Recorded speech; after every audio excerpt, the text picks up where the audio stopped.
going, guys? Welcome to Audio Addiction. We have Forager, I think I said it right, and they could say their names and what they do in the band. So I'm Nathan McLeish, and I'm kind of guitarist. That's it. Awesome. What's up? I'm Ollie Lindop, and I'm vocalist for Forager. Awesome. So my first question, guys, I ask this to every band. How did you start out Forager? How did you get your members? Oh, oh, daddy. So I started Forager, I guess, maybe like a year and a half ago, 2 years ago. I had an EP written, a completely different lineup, and then it all went horribly wrong. And, everybody but the bassist left, Matt Jenkins. Everybody but the bassist left. Through no fault of my own, might I add. It was just kind of like wrong place, wrong time, no one could commit to it. And then I kind of reworked all of the existing songs we had into an instrumental EP, which is the Evergreen EP, which is up on Bandcamp, and is kind of like a weird, I guess like a bit of a weird like precursor to what we're doing now. In regards to the current lineup, I did a bit of touring with Drusif Stalin. Do you know him? Yeah. I played drums for Drew live. Yeah. And then when I got back, I really wanted to have my own project and have my own band. So I thought I'd try and find some members and get it together. So obviously the bassist was still involved. Our other current guitarist, Alex Azar, he was in a band with me way back when, and I hit him up because I knew he'd be good for it. Obviously, he's not good for the interview for some reason, but, you know. Ollie's just like one of my oldest friends. I've known Ollie for years, and I've always known that he's been a pretty solid singer, so I was just super excited to try and get us working together because we've never really done anything like this together before, and it seems to be working pretty good. Like, yeah, man. It's just going well. And then we did have a drummer who shall not be named. And I don't know, he just lost his mind throughout the whole kind of release process and kind of just turned into a bit, just kind of went a little crazy. And then we, very politely and cordially asked him to leave. And he responded. And that was that. But yeah, so that's kind of where we're at now. So there's the four of us, and we're just kind of focusing on pushing the release and doing all that stuff at the minute. That's cool. Like, what made you think that doing vocals, kind of, obviously you did an instrumental first, so like, what made you want to go in that vocal direction as opposed to maybe doing like another instrumental? I think for me personally, I'm really focused on trying to blend kind of like that pop punky poppy stuff with just a sprinkle of math rock. Like, I tell people I'm in a math rock band, but it's not really. It's a pop punk band, and sometimes we play in five, and that's about it really. And there's a lot of things that I want to convey. I want it to be like accessible to like new listeners. I think instrumental music, although it's definitely on the rise, it's still a little bit alienating to the more mainstream demographic in most music. Like a stepping stone that people can use into the genre. Yeah, definitely. Because you mentioned Don Broco before, like, that's a big influence on me, and it's a huge influence on Ollie. And it's kind of like we want to do that kind of thing, but with like a little bit of like Every Time I Die in there, and like, tiny moving parts, because they're my squeeze. Yeah, I don't know, Ollie. I'm doing loads of talking, mate. Do you want to? Man. No, you go for it. I think that was the biggest leap that the fans and people listening will realise, is that we've now got this big vocal influence, and it's actually to a point of Nathan. I've known him always just to search for progression and to search for that, not to be cliched, but the new sound, or like that new thing that's going to catch people's ears and perk up their ears. So I think having this math, but it kind of juxtaposes it, kind of, because you have math to keep it crazy and individual, but pop is for everyone to listen to. So it's having that kind of meld into ones where it's like it's crazy and it's got all the math to it, but then people can still feel like they're part of the music instead of being pushed away from all the scary math that sometimes happens. Yeah. And another big one as well was because you do have people like that, you know. You've got, you know, a lot like the J-Math bands and stuff, like Elephant Jim, Rycott and stuff. They're like hella poppy. Like, it's crazy how poppy that stuff is. And I guess I didn't. Maybe pop's like the wrong word to use with us. It's kind of like early 2000s, like Kerrang era, like yeah, I know what you're talking about. Like Fall Out Boy and I forgot the name of that band again, Ollie, that does the Break You Down song. Hawthorne Heights. That's like that. We know. Like I'm a little sad boy at heart. I feel that. I feel. And if I can convey that in my music, I definitely want to. And I guess that ties in with the vocal thing as well, because I think vocals just add a personal element to it. It becomes a lot more personable when you're actually hearing somebody sing and hearing somebody do it. I think that really can help form a connection between your music and the listener, and it's always something I've wanted to do in my music. But I just can't sing. I'm just a horrible singer. I feel that too. And I like the point of what you guys are saying with the instrumental and as opposed to doing vocals, because like that's how I've always felt about instrumental music. Like I've always loved how like bands have been able to structure stuff, but I've always kind of almost felt that lack of connection, because it's like, okay, you're listening to it like bands like I love Chon, I love like Covet, that sort of stuff, and they're great. They're awesome musicians. Like I think that they write beautiful stuff, but I've always felt that like lack of like, okay, if there was just vocals in here, I would be so set, you know. I think a lot of the time that split between instrumental and vocal orientated music is instrumental music creates more of an atmosphere and more of a mood, whereas vocally driven music, it's a lot more not face value, because you can have a lot of meaning and a lot of deeper stuff within lyricism, but I think it's just immediately a lot more personable. It's like someone saying a thing, you can understand the thing, you can say the thing back to them. Like it becomes a lot more like it just becomes a lot more tangible, I think. Alex is freaking out. Keep going. So I'm going to add him in. So be prepared for the most frazzled human boy ever. Here he goes.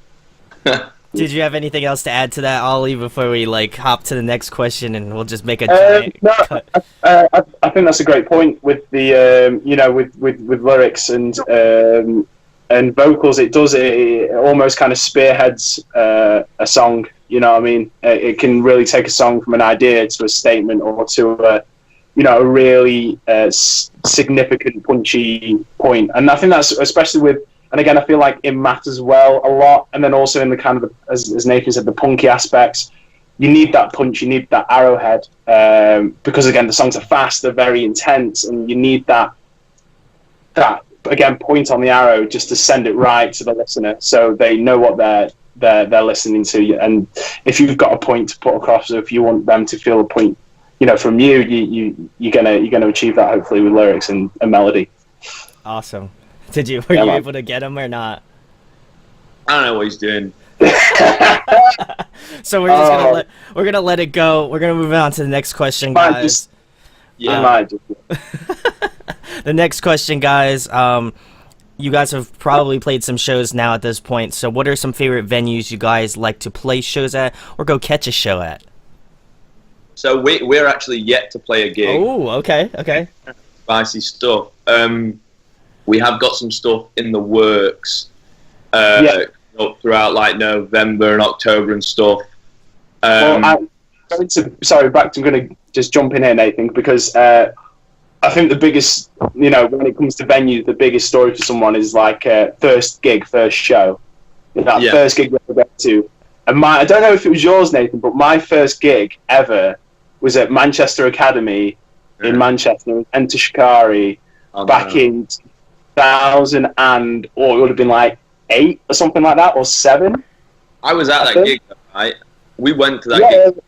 Yeah, so we went to, and that was my first ever gig. So when it comes to when you're talking about venues and stuff, so we're both from just outside Manchester, so the Manchester scene holds a very special place in our hearts, and that's where we're hopefully going to be pushing a lot of our gigs, because I've played gigs in Manchester solo, and there are some really amazing venues there. So if there's ever any people who are in Manchester, get to a venue, you know, you've got Gorilla, you've got Star and Garter, the Castle, Manchester Academy.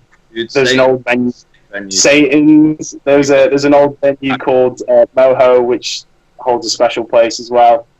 So Manchester, big push, but again, we're very lucky in the UK to have some amazing venues. But Manchester Academy definitely holds a special place for, I think, well, for me, I might say on the behalf of Nathan as well. That was my first gig was there as well. I think I just got my first job when I was like 12, and oh wow, and it was like stacking shelves in a shop because my mum made me get it, and they paid me £15 for my first week of work, and I've worked like every day that week, and they only gave me 15 quid, which is complete shit. And can we swear? Yeah, absolutely. And a couple of my he's gone too. A couple of my mates said, "Oh, we're going to this gig. We're going to go watch this band. It's really good." And like, I was just like so young because they were a little older than me, but they were like 14, 15, and I was just like not musically inclined. But the lineup was Ghost of 1,000. Yeah, it was Every Time I Die. So it was like a pretty like high-paced, high-energy UK hardcore show, obviously with Every Time I Die heading the bill, and it was just insane. It was insane. I've never experienced anything like it. Like, I've never been so scared and so excited. But yeah, again, that was Manchester Academy, and it's just one of those things where I think I'm looking forward to the day that we get to play that venue, because you know I'm feeling pretty confident. Yeah, it's a live show. It's a big thing for me and Nathan. We've been, you know, being friends for we're doing on 10 years now, and we've always loved live. We've always loved the show. You know, big fans of those big bands, big live acts, the Chariot, those kind of bands who just put on the night that you're never going to forget. So I think that's going to really influence. Go watch Nails, dude. Nails. Oh, Nails. Yeah. Love a show. We love, and I hope we can just do like 1% of what those bands gave to us. You know what I mean? To other people. Awesome, guys. My next question to follow up the venue thing: what was the last show that you attended? Oh, I guess so. I've just had the pleasure of playing guitar for Sarah Longfield. Sick. on her Canadian tour with Archspire, First Fragment, and the Kennedy Vale, which was an amazing experience. So I guess technically my last show was that lineup with a few locals that I've completely forgotten the name of, which is terrible of me, but they were very, very good. And that was in Vancouver. Sick. Which was really cool. That was a good time. Some insane musicians on that bill. Like Archspire are ridiculously proficient at what they do, and it's insultingly so. That's it.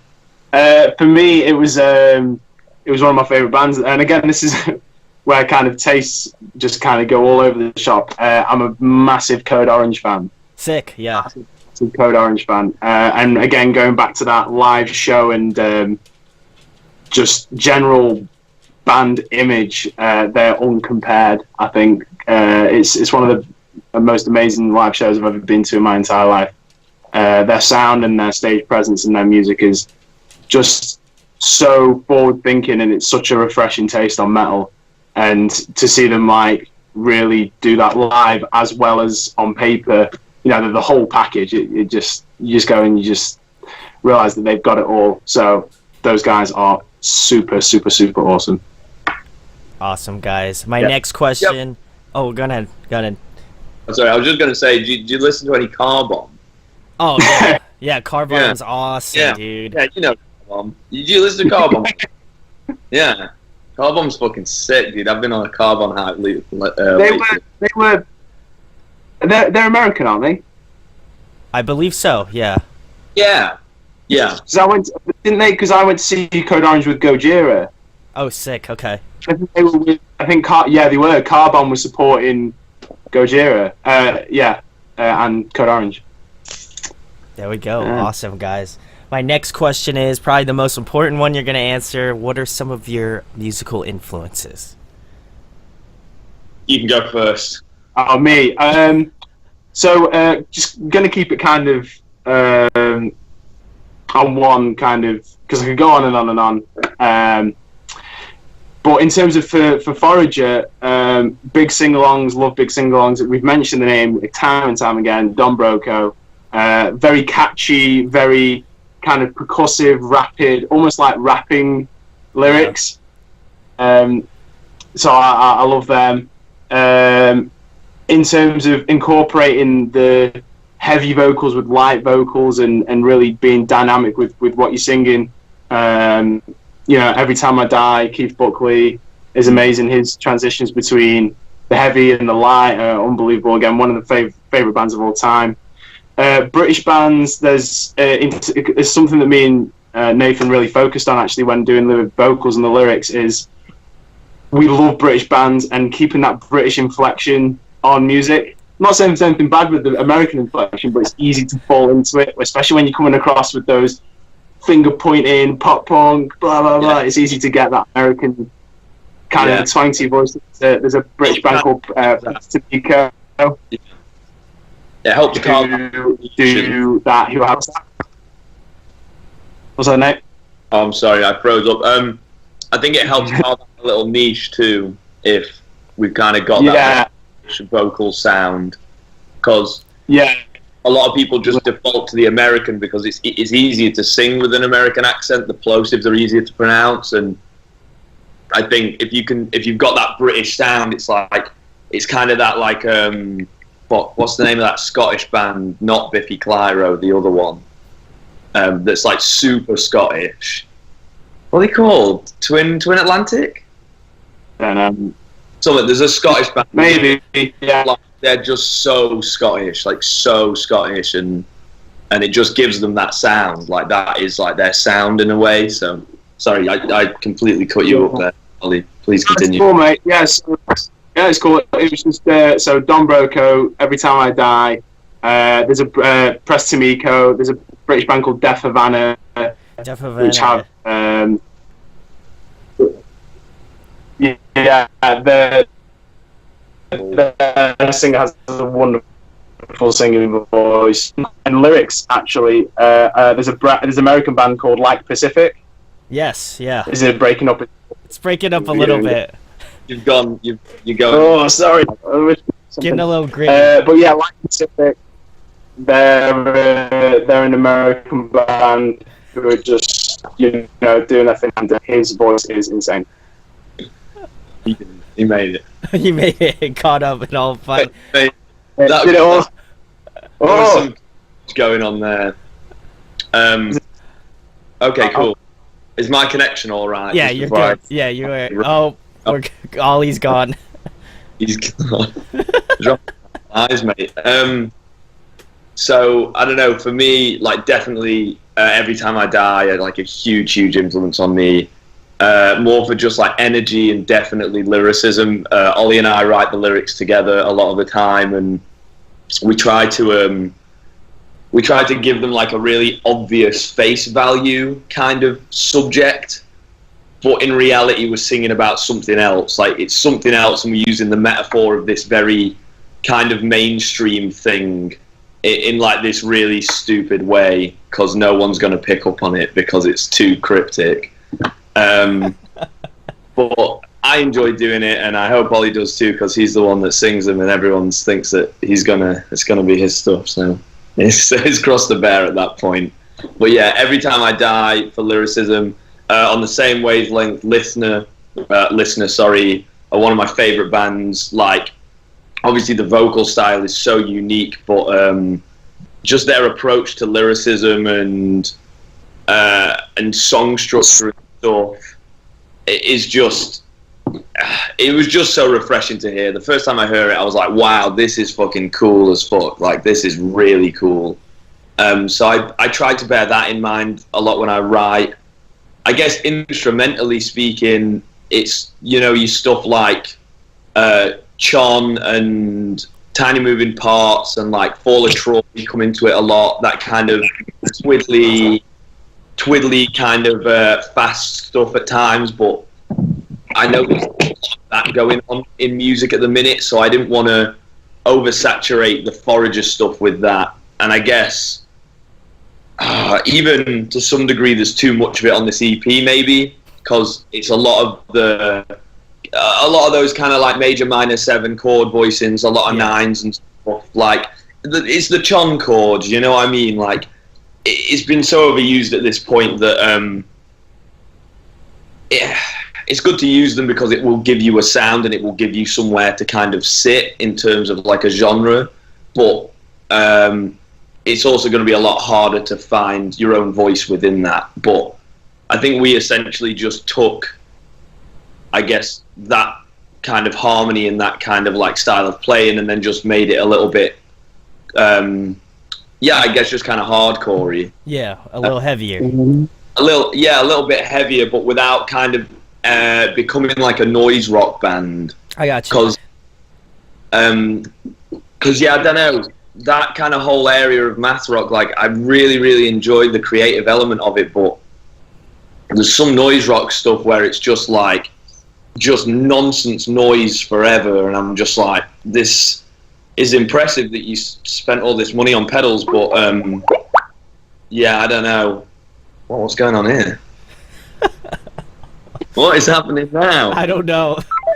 Oh no. He's gone. Oh shit, that was me. Somebody said this is going great so far. This is all on me, man. This is all our fault. You're killing. No, we're good. We're good. No worries. But no, that's cool. I love that you guys are trying to. Wow, Ollie is completely gone. Anyway, I love that. Just the way that you kind of are combining that sort of heavy element, and then also kind of having that melodicness to go along with it. Because I feel like we were talking about earlier with like the Chon and that sort of stuff. It's always hard for me to find a band that is just like, okay, they got that like grittiness, they got this heaviness, but also at the same time they're like super melodic, and there's moments of like, you know, there's moments of that sort of stuff going on. So hopefully Ollie's back for good. But I'm back. Yeah, I mean, don't even start. There are bands that are doing that, but so say you've got dudes like Dance Gavin Dance, which I absolutely.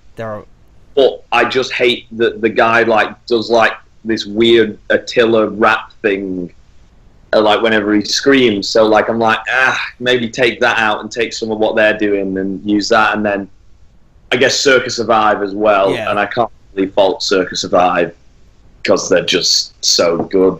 They're just right.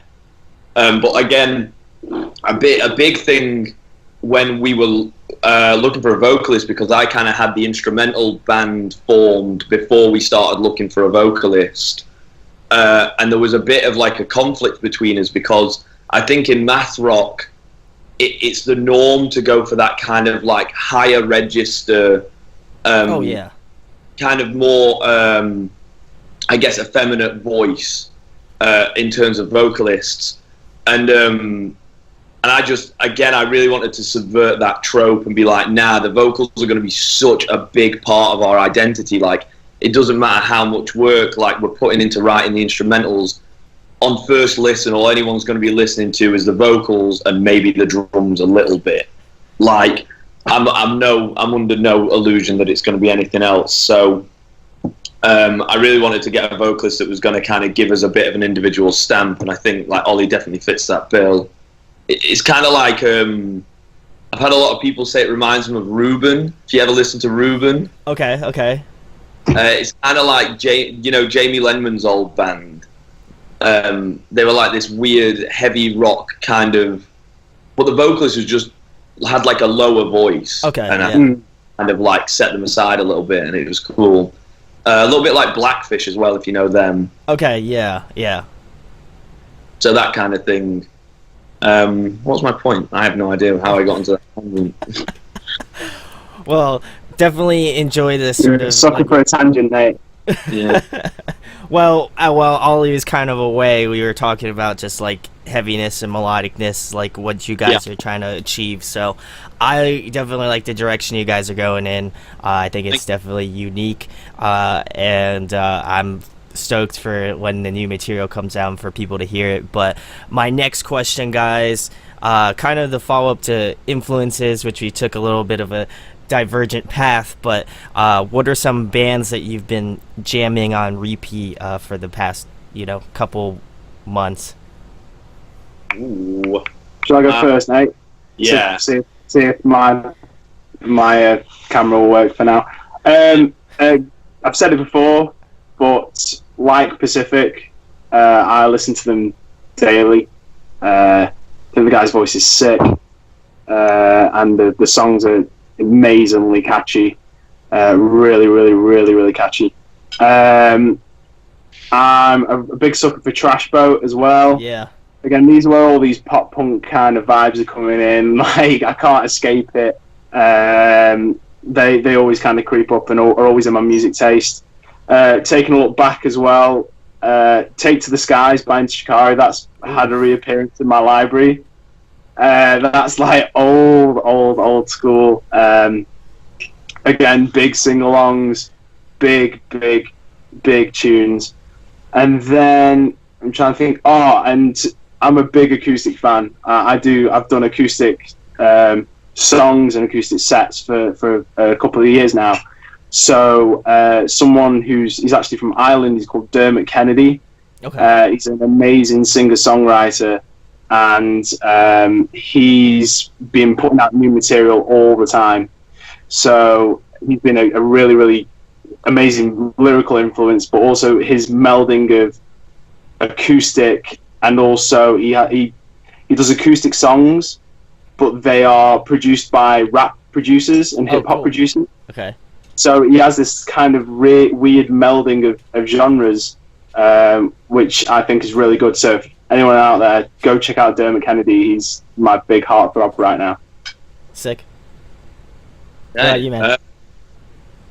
So I guess kind of my core library of listening for a long time now has been I really enjoyed the most recent Tiny Moving Parts album. A lot of people were like, "Oh, it's just more of the same," and it is, but that's great because it's sick. Really enjoyed Foxing. Yeah. Because it's just sad as shit all the time.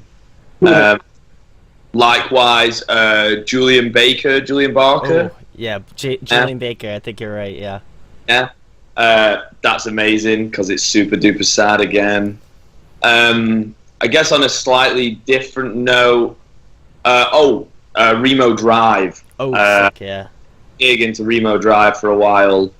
I just think they just do such a good job of kind of the development that like Midwest emo is making at the moment. It's kind of becoming this more mainstream poppy thing, but it's still got that heaviness to it. You know, all their riffs are like, he's gone. See you later.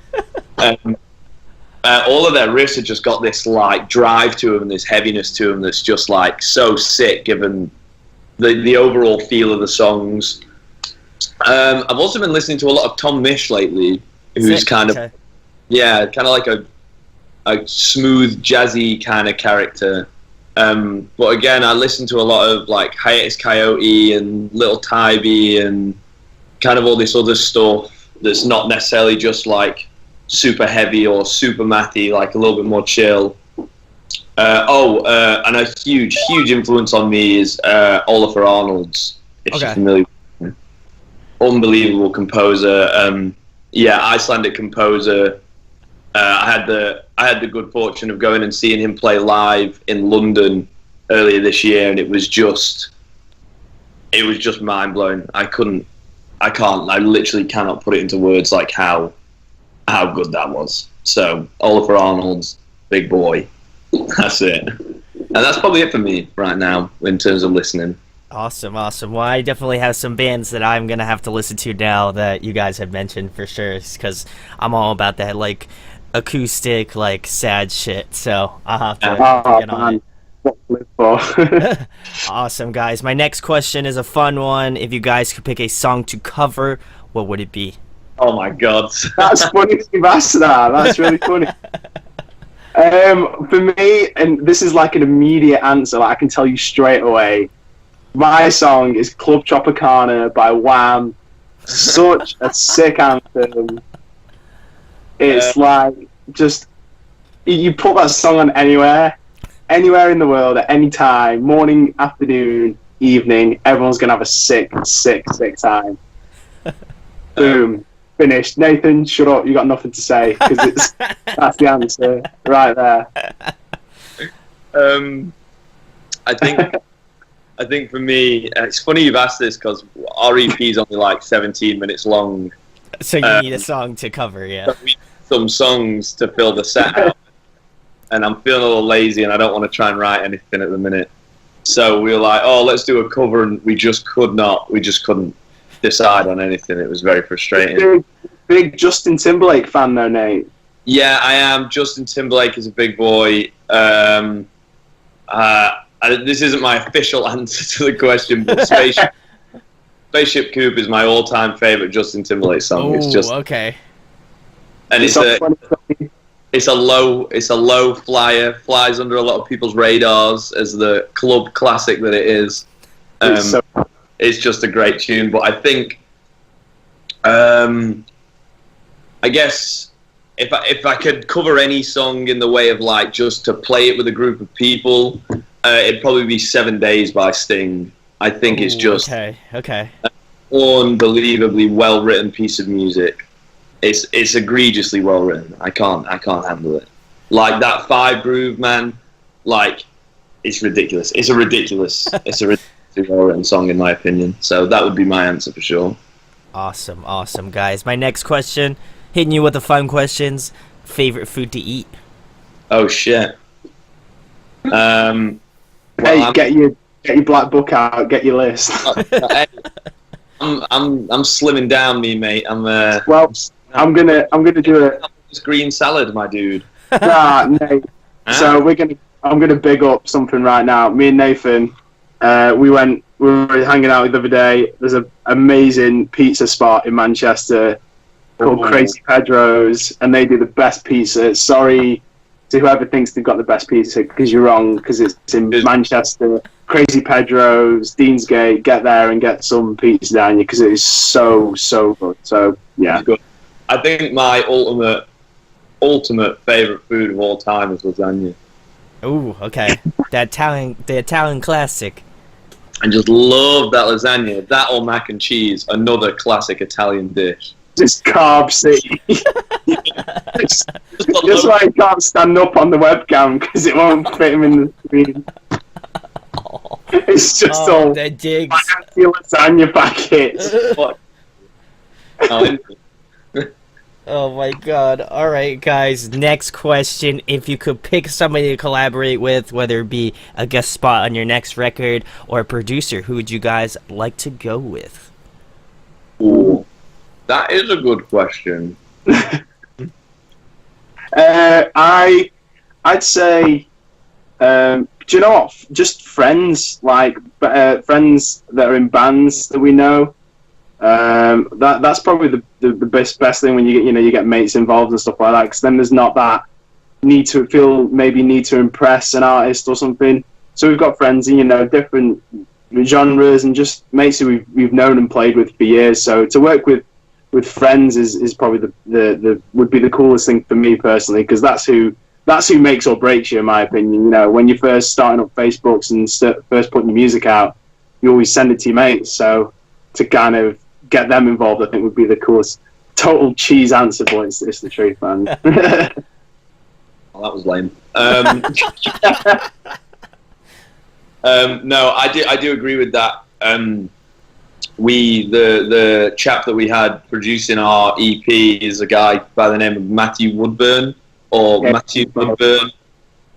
His kind of, he's got like 7 aliases, but his main one is like Matu. He's like really big on like the SoundCloud rap scene. He's got loads of stuff going on with that, like all like trap rap, and he's a very, very dear friend of mine, and he's helped us out a lot with this release. And yeah, he's just always kind of at like the front end of trends. Like he's just so on top of trends and what's popular right now and how he can develop that. Like he's a really interesting guy, so it was really nice having him kind of on board throughout some of the writing process to kind of put his 2 cents in and see what he was thinking to the material and stuff. So that was a nice collaboration. I think maybe as like kind of a more well-known artist, I think again I'd quite like to have I think it'd be cool to maybe get the vocalist from Listener to do like a little bit somewhere. Dan Smith, I think his name is. Yeah, I think that would just be a really interesting thing to have like paired into it all, just like as like a little cameo of sorts, like 1 or 2 lines in a song. But that would be nice. But again, it's not really a necessity because all he does is talk weird. No offense. Well, you just blown any chance we've ever had. That was an unnecessary jab. You were like, oh, he's great, he sucks. But Yeah. He's amazing. I've seen them live like every time they've come through the UK the past like, I don't know, 4 years I've gone to their shows. Like, it's just, I really can't stress how much like that band, yeah, I'm just into that band a lot. They're so good. That 180 turnaround, I like that. So, Dan, he doesn't hate you. He just maybe just a smidge, you know, just a little. That's okay. It's like most people in the world then. All right, guys. My next question is: if there was one musical instrument that you wish you could play well, what would it be? Guitar. Yeah. I knew that was gonna be. Not the first person to make that joke of some sort. I don't know. Probably piano for me. Yeah, piano for me would be probably the main one. I think the amount of creativity you can get from a piano is kind of unmatched by any other instrument. I think that when you listen to piano music, it's just on a different level. So I think that would be a really, really great one. You had a stint of trying to play the saxophone for a bit, Nathan, didn't you? Yeah, I picked up the sax for a little bit. I was learning keys for a while, but I don't really class like just a couple of months of like tinkering around.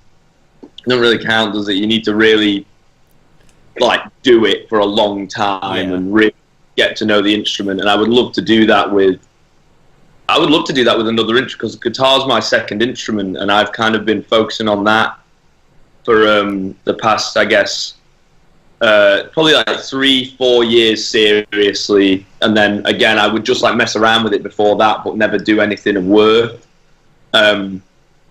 So yeah, it's very time consuming learning a new instrument. It's a very long process. Well, at least it is anyway. No, I would probably care to agree with that as well. That's I'd love to learn something else. But my next question, guys, I'm a massive nerd, so I always ask this question. If there is a video game character you wished you could be, who would you choose?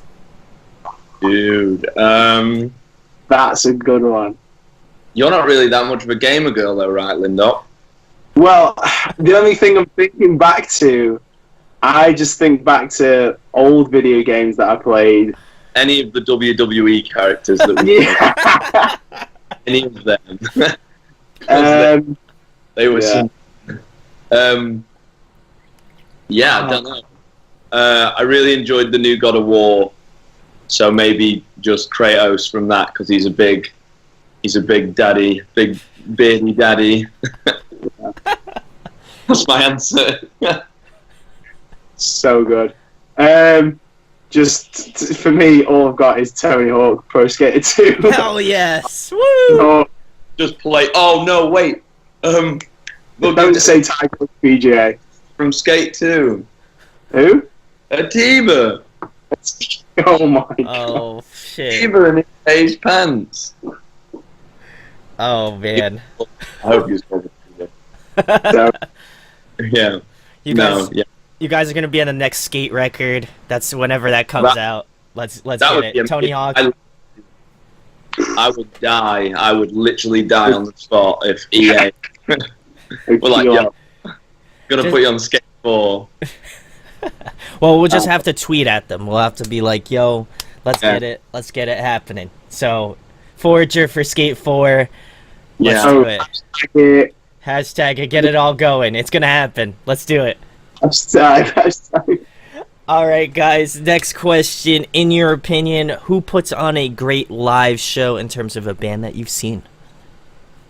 The first time I saw the Contortionists live, I was pretty blown away.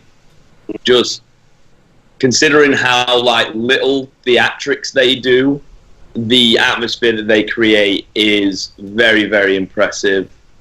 I saw the Darkness live a long time ago, and that was insane. I can't remember the vocalist's name now, but he was, he was on point, whole set, killed it, unbelievable.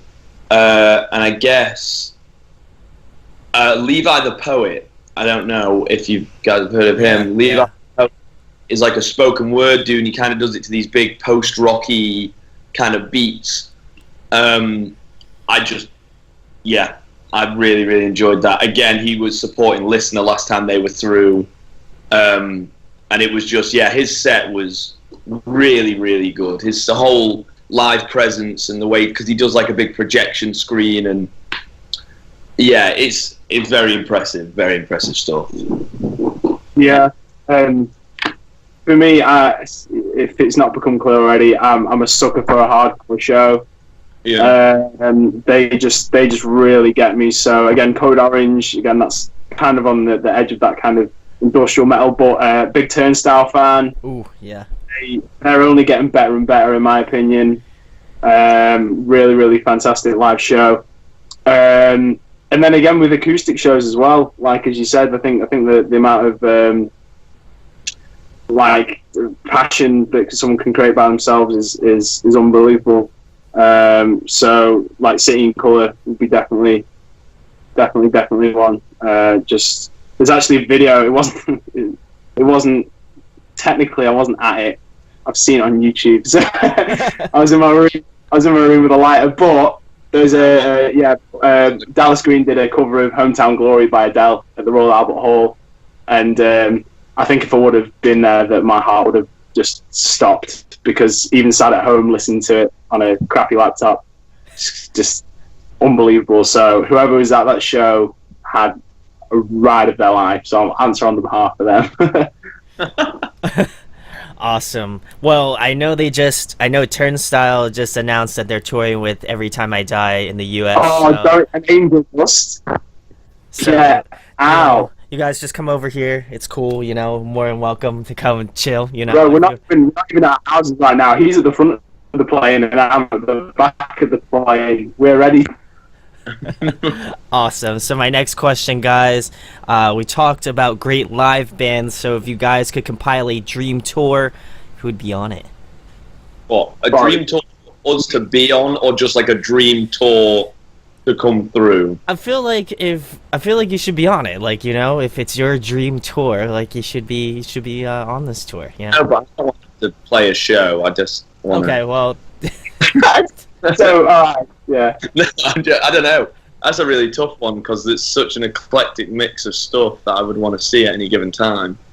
I'd probably go for Stevie Wonder, Elvis Presley, and Avril Lavigne.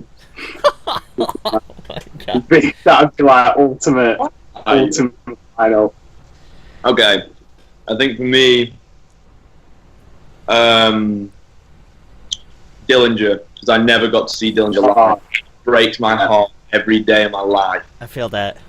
Carry on there, please. Who else? Yeah, The Chariot. Okay. Is there a limit to the bands I can I have? think we should do 5. We're doing a stacked lineup. That big, yeah, okay. So Dillinger, Chariot. Yeah, Chariot opens it to get everyone fucking sized up. Then, I don't know. I think maybe like Queen to headline. I'm a huge. Dear Jesus. Yeah, you know what I mean. Yeah, Queen to headline. That'd be sick. Oh, I know there's one. There's one that I'm missing. There's one. Just, Yeah, throw Justin in there. So we've got the Chariot, Dillinger, Queen, and Justin Timberlake. No, I'm taking one band to tie it all together. I can't, because I could see Justin Timberlake now. I can't see Dillinger, the Chariot, or Queen. I guess Queen are touring, but it's not with Freddie Mercury, so. I don't know. It's not the. Probably Rush. Okay. Yeah. That would be the biggest cross-genre show of all time. It would be amazing. I would pay to see that. That would be dope. I would be about that. And then just for the Forager service, we'll have Forager on merch. Okay, sick. Forager on security. I think you're the first band that is not playing but is still on the show somehow by doing. Well, help out. A show, you know, if you're on the bill, the set before you and the set after you can't really watch them. So That's say true. we go on naturally right before Queen, immediately after Dillinger, then I'm only really going to get to watch the Chariot and the end of Queen set, and I've just brought Freddie Mercury back from the grave, and I want to stop it. I like the thought process. I dig it. For my next question, guys, favorite TV show, favorite movie. Oh. So, favorite TV show. I'm gonna just gag him first. Favorite TV show. It's Always Sunny in Philadelphia. Straight up, just back to back hilarity. Watched it through 5-6 times. Can't be in any way, shape, or form. And then favorite movie has got to be Back to the Future. I think. Ooh, okay, classic. I love Back to the Future. I've always loved that film. Or I don't know if Nathan will remember how much we used to like this film, Cloudy with a Chance of Meatballs. Yes. Is Piece of cinema. Okay. TV show's a tough one. I think I might have to go for The Simpsons, but like not new Simpsons because it's a dumpster fire, but like classic old Simpsons, golden era Simpsons. You know what I mean? Seasons 3 to like 7 or whatever. I could sit and watch that any day of the week, or SpongeBob actually. Okay. SpongeBob is, I think, an underrated show for Only sure. classics though. I feel like the new shit is a dumpster fire too. So it's the way it goes, man. And it's anything yellow and cartoon, it's just gonna, So it's the curse. I honestly don't think I could give you a favorite film. I think I'm a bigger film buff than I am like a music buff. In all honesty, I've been super into Wes Anderson lately. Like all of his films are just great. Isle of Dogs, his most was great. Grand Budapest Hotel, all of his films are great. I don't know. I really don't know. I can't answer the film. I can't, which is another good film. So I don't know. Thanks. Solid answer from me. Just refuse. I tell you what. Actually, Ex Machina. Ex Machina was a really good film, and Annihilation. If you caught Annihilation earlier this year, is an amazing film. Again, though, they're both Alex Garland, and I guess Sunshine 2 is another one of his, which is great. Just films are good. Just every movie Every that you film like ever. is every yeah. The B movie. There you go. Final answer is the B movie. Awesome. My next question, guys, if there was one album you could bring with you to a desert island for the next month, what album would it be?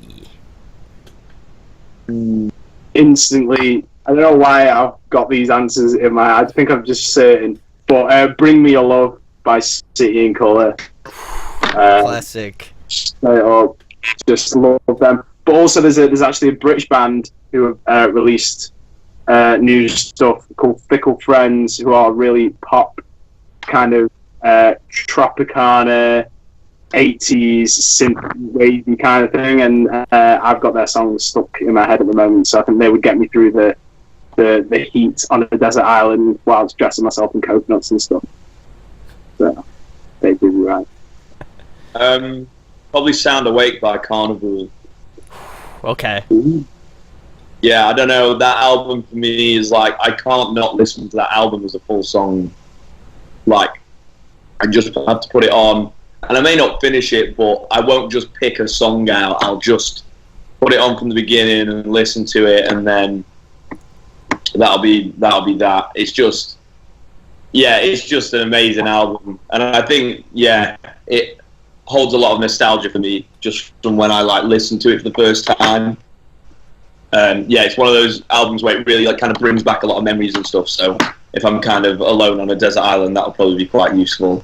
Plus, it's groovy as fuck, so I can dance or something. And lastly, guys. Oh wait, you gonna say Ollie? Oh, Sorry, he's just trying to make jokes. Laggy. Must be laggy. Laggy. All right, guys. The last thing before we just lag the hell out, tell them about your band Forager, where they can find you at, and anything coming up in the next couple months. We're on Bandcamp, and we're on Spotify, and we're on Apple Music, and we're on iTunes, and we're on YouTube, and we're on Deezer, and we're on anything that DistroKid gets you on if you pay them the money that DistroKid wants you to pay them. Bandcamp, though, is the big one. Bandcamp. If any people, if you're listening to me, Bandcamp, please buy it. Yes. It's good, it's mathy, and it's sad, and it's good. Listen to it. Yeah. We got Facebook too. Forager. Forager. Facebook.com/Forager, probably. The Forager Show. It's not that on Facebook though, is it? All right, Forager UK. Also, hashtag the Forager Show. That's the one. Hashtag Forager Show. You got to get your branding on point. You know what I'm saying? I feel that. Anyway, definitely go check out Forager. All of the links where you can find out about their band are going to be in the description, so you should definitely go follow them on all their social media. Go buy that shit on Bandcamp because they told you to, and I also believe that you should go buy it on Bandcamp because you should support bands, because that's what I'm all about here. So go check out Forager. If you enjoyed this interview, please subscribe, share it. If you have laggy Skype, make sure to comment that in the comments below, just so everybody knows how laggy Skype is, so they can get on that shit. You know what I mean? Skype, I'm calling you out right now. You need to fix that shit somehow. God, get it together, please. For the love of God. And lastly, guys, I'm always curious because I ask this to every band that emails me, and I have no fucking clue where people find out about me. So how did you find out about the channel? Because it just is curious for me, because I'd like to know. Mark from the Hemisphere Music Movement Project, if you're familiar with him. Yes, Mark. He's had him and I have had a little bit of a line of communication for a while, and then I put a post up on a load of groups and was like, I need some reviews, I need some stuff for the Forager stuff, lol, it's being released in a week. And he was gracious enough to send me a big fat list of stuff, which was very nice of him. And and I found you in there, and I thought I'd hit you up, and you've been gracious enough to oblige. So thank you very much for that, man. Awesome. Well, shout outs to Mark. He's the homie, so I gotta show him some love and check out Hemisphere because they're awesome too. But more importantly, please check out Forager. I'm so stoked to check out the rest of the record. I was able to listen to a few stuff, and I'm definitely pumped for everybody else to go listen to it too. So thank you guys for coming on. Much appreciated. Thank you so much for having us, man. Final lag for you, Brandon. And final lag for you. Thanks so much for having us on, dude. You're a top dude. This is probably going to reach you in like another 5 minutes, but big love from me and Nathan and the Forager boys. We really appreciate having us on. It means a lot, so thank you very much. Nathan's not as soppy as me, but I'll say that. Thank you so much. It means so much to us. Awesome, guys. Alex says bye. Hey guys, hope you enjoyed the video. Thanks for watching, of course. If you enjoy what we do, make sure to go check out the other series we do. We do album reviews, we do band interviews, and we do live videos, so definitely go check that out. Hit that subscribe button. It really helps our channel, helps us grow. Make sure to hit that like button as well. Go follow us on social media. That's all down below. We try to keep that as updated as possible. We also made a new website where we'll be posting photos of upcoming concerts and stuff like that, which you can go check out at audioaddictionmedia.com and come get your fix with us, guys. Talk to you later. Deuces.